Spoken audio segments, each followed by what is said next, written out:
Olá, caros alunos. Iniciemos mais uma aula de História. Nesta aula falaremos, de maneira resumida, um pouco sobre a Grécia Antiga. A Grécia Antiga, ela se localizava em sua maior parte no sudeste da Europa e abrangia três importantes regiões principais, a Grécia continental, situada ao sul da Península Balcânica, a Grécia insular, formada pelas ilhas dos mares Egeu e Jônico, e a Grécia Asiática, estreita e longa faixa de terra situada na Ásia Menor, como vocês podem ver nesse mapa aí. Nesse mapa nós podemos ver Creta, que era a maior ilha do mar Egeu. Essa ilha ela foi o berço de uma civilização antiga que muito influenciou os gregos. Por volta de 2.200 anos antes de Cristo, os cretenses produziam cereais, criavam gado e também aproveitavam os recursos que o mar oferecia. Além disso, eles tinham um artesanato variado e um comércio intenso com as ilhas do mar Egeu, com a Grécia continental e também com o Egito. A sociedade cretense ela se organizava em torno de palácios, governados por reis que abasteciam seus celeiros com os impostos que cobravam da população. Entre os palácios cretenses, o mais rico e conhecido era o de Knossos. Os cretenses tinham um sistema de escrita, a linear A, que ainda não foi decifrada. Por meio dela, soube-se, no entanto, que eles não eram gregos. Creta foi abalada por uma catástrofe natural, provavelmente um terremoto ou pela invasão de povos vindos da Europa ou da Ásia Ocidental. Esses povos ocuparam inicialmente a península do Peloponeso, no sul da Grécia, onde fundaram várias cidades, entre as quais Micenas. Daí o nome dado à civilização, a civilização micênica, a primeira civilização grega. Por meio da navegação, os micênicos entraram em contato com os cretenses, de quem assimilaram conhecimentos que depois usaram para dominá-los e assumir a liderança comercial nos mares da região. Por meio do comércio marítimo, bem como das expedições de pilhagem, os micênicos espalharam a cultura grega pelo mar Mediterrâneo. O principal centro de poder e riqueza nessa sociedade também era o palácio. Só que estes eram murados e construídos no alto de colinas. O principal deles era o Palácio de Micenas, onde foram encontradas tabuinhas com a escrita conhecida como Linear B. Ao decifrá-la, em 1953, os estudiosos descobriram que era um ramo do grego antigo. Em 1200 anos antes de Cristo, não se sabe porquê, os palácios foram destruídos e teve início um período de muita instabilidade que se estendeu até 900 anos antes de Cristo. As principais informações escritas sobre esse período são os dois longos poemas, Ilíada e Odisseia. Inclusive, a maior parte da mitologia grega que chegou até nós foram através desses poemas, atribuídos ao poeta Homero. Hoje sabemos que esses poemas vinham sendo cantados por várias gerações de poetas, chamados de Aedos. A Ilíada narra a guerra de Troia. Já a Odisseia narra as aventuras do herói Ulisses em sua viagem de volta a Ítaca, ilha situada na Grécia. Com base nessas obras e em achados arqueológicos, soube-se que, com a destruição dos palácios e o fim do poder dos reis, a população diminuiu, deixaram de existir construções monumentais e a escrita foi abandonada. Então, o retorno da escrita vai se dar somente em 900 anos antes de Cristo, com a adaptação do alfabeto fenício pelos gregos. Além disso, a população passou a se organizar em comunidades lideradas por chefes de grandes casas. Cada chefe comandava seu oikos, que é a casa, que era composto de seus familiares, seus dependentes, além de seus bens materiais como terras e animais.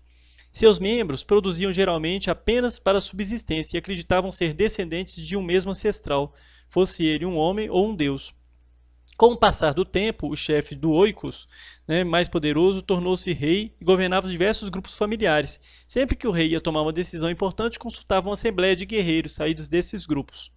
A existência dessa assembleia, formada por guerreiros com igual poder de decisão, deu origem à cidade-estado, chamada polis, como chamavam os gregos. A cidade-estado grega se desenvolveu às margens do mar Mediterrâneo e em um ambiente de grandes mudanças, como a difusão do uso do ferro, a arquitetura em pedra, as construções monumentais, o uso da escrita alfabética, do cavalo de guerra, a pintura, fabricação de artigos de bronze. A cidade-estado grego, a polis, era composta de um território agrícola, ocupado e explorado por famílias camponesas que possuíam a propriedade individual da terra, de onde tiravam sua subsistência, trigo, uva, vinho, azeite. Um núcleo urbano, que incluía templos, a praça do mercado, onde a comunidade se reunia em assembleia, oficinas de artesãos, as lojas do pequeno comércio e o porto por onde se fazia o comércio com o exterior.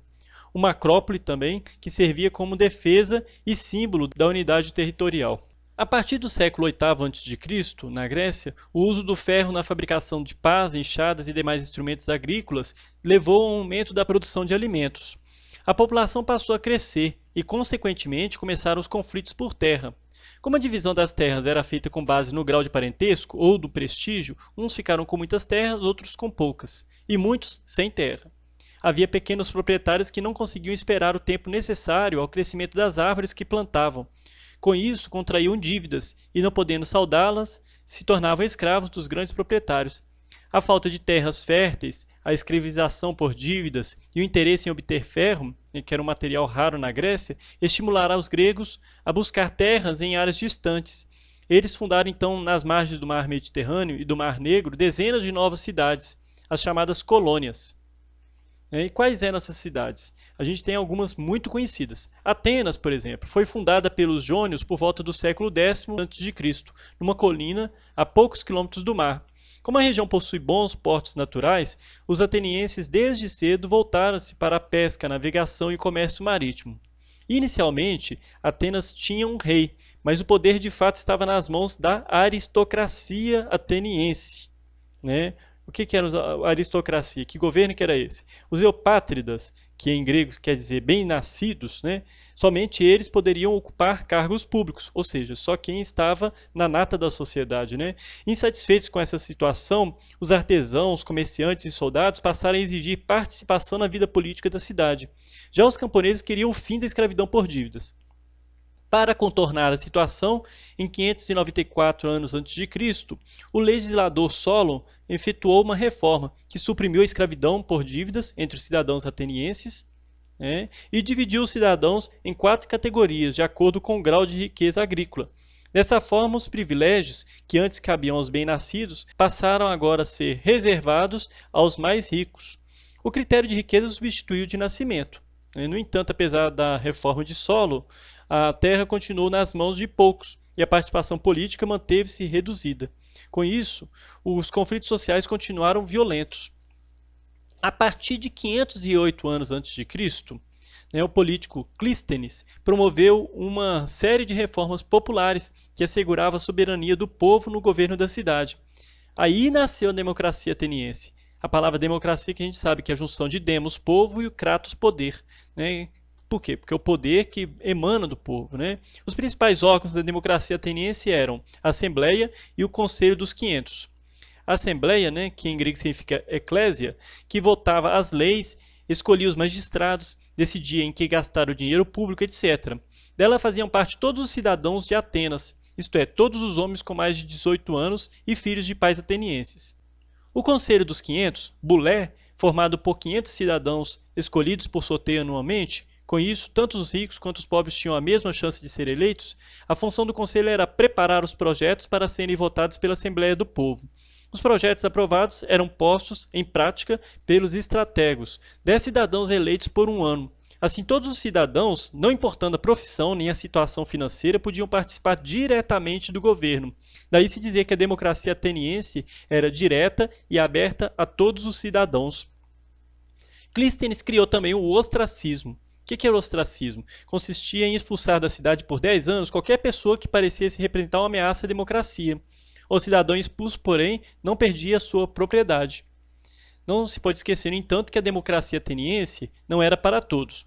Por exemplo, os escravos não participavam, as mulheres não participavam, os estrangeiros não participavam, não eram considerados cidadãos e, portanto, não tinham direito de participar da política. A partir de 450 anos antes de Cristo, sob a liderança de Péricles, a democracia ateniense foi aperfeiçoada.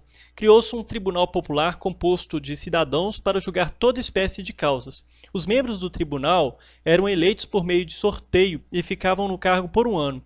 Depois disso, eram substituídos por outros, eleitos também por sorteio. Esse rodízio era uma característica importante na democracia ateniense. Para que mais pessoas pudessem participar da eclésia, Péricles instituiu uma remuneração permitindo que os mais pobres deixassem suas ocupações por um tempo para participar da política. Além disso, promoveu a reconstrução da parte alta de Atenas, destruída pelos persas. O tempo em que Péricles liderou Atenas ficou conhecido como o século de Péricles. Apesar do fim da escravidão por dívidas, o número de escravizados em Atenas continuou grande, pois os atenienses passaram a comprar cativos de outros lugares, como o Egito. Os escravizados faziam vários tipos de tarefas. Os homens cuidavam do gado, carpiam a terra, plantavam, colhiam. As mulheres moíam grãos, fiavam, teciam, cozinhavam e cuidavam das crianças e da casa de seus donos. As mulheres atenienses eram quase sempre dependentes de um homem. Até o casamento, seguiam os hábitos da casa do pai. Quando elas casavam, os hábitos do marido. Elas cuidavam dos serviços domésticos e aprendiam com as mães e avós a cozinhar e a tecer. Geralmente as mulheres ricas viviam fechadas nos aposentos destinados às mulheres, chamado gineceu. As mulheres pobres, em sua maioria, além do trabalho doméstico, ajudavam fora de casa também seus maridos. A mulher do pescador vendia peixe e assim por diante. Mas as mulheres de Atenas também desempenhavam papéis sociais importantes, como a de sacerdotisa nos cultos públicos. Já Esparta era muito diferente de Atenas, a começar pela localização. Ela estava situada na península do Peloponeso, entre as altas montanhas, e não tinha saída para o mar. A cidade foi fundada pelos dórios, que, depois de conquistar os povos vizinhos, os submeteram ao seu domínio. Desde o começo de sua história, Esparta mais parecia um acampamento militar. Na infância, os espartanos eram preparados para a vida militar.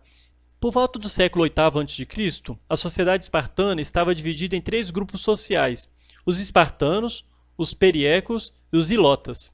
Os espartanos eram donos das melhores e maiores terras, e os únicos que podiam ocupar cargos públicos, políticos e militares. Os periecos eram homens livres, sem direitos políticos, e dedicavam-se ao artesanato, ao comércio ou ao cultivo de uma pequena propriedade. Os ilotas eram descendentes dos messênios, o povo derrotado pelos espartanos. Os ilotas eram de propriedade do Estado e podiam ser entregues aos cidadãos espartanos para trabalharem.